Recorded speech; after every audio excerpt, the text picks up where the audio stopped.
you think it hurts? Hurts? I could feel Savathun behind my eyes when she reached into my mind. What do you think these Hive feel when we reach into theirs? I also find the Scion's methods unsettling, but they can uncover Savathun's plans more efficiently than I ever could. Better to just put them out of their misery. Keitel believes these Hive might hold deeper secrets.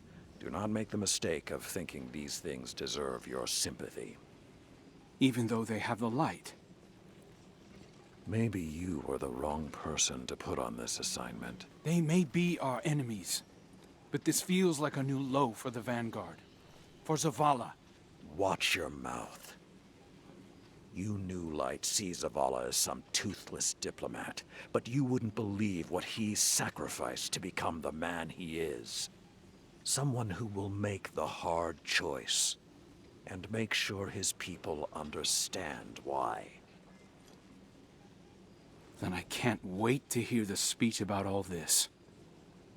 You want a speech? Today the Vanguard did what had to be done. Mercy prevailed. Speech over. Say it a little louder.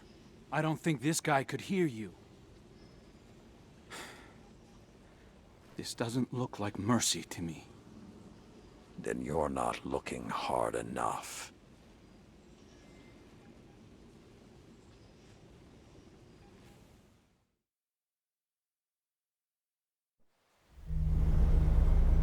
Long ago, even before there was a last city, I was deep on patrol in the old forest when a local villager sought me out. They asked me to catch a thief. I told them the Iron Lords were no mercenaries, but I saw their pride as well as their poverty. When they offered me a loaf of black bread instead of coin, I agreed. Just before sunrise, I caught my thief. A young girl, stealing what she could carry. Food when she could find it, coin when she couldn't, weapons to protect what she had taken. There was no fear in her eyes. She said the bandits in the forest ordered her to steal in exchange for protection. The penalty for theft in those times was death. Instead, I pulled the crest from around my neck and pressed it into her hands. I told her the wolves would protect her.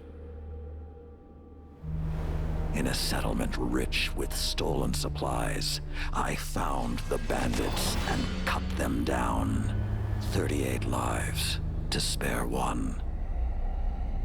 And for a time, I believed that was mercy.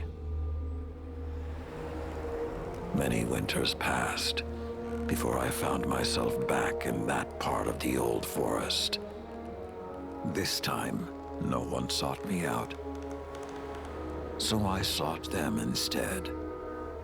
Wind blew through rotted wood and rusted metal where the village once stood. And behind it, graves. Then piled stones, then bare mounds of earth, and then a pit. My blood was high. I tore through the forest, hunting for those responsible. Finally, in a settlement rich with stolen supplies, I found her. A lightless woman, with my crest around her neck. There was no fear in her eyes. She spoke plainly. When the villagers could no longer tithe, her wolves no longer protected them. She bled them dry, and when they had no more to give, she sent in her men, unleashed her wolves. Mercy to an enemy cannot come at the cost of mercy for their victims. The right path isn't always easy to find. But once you do, the only question is whether you're strong enough to walk it.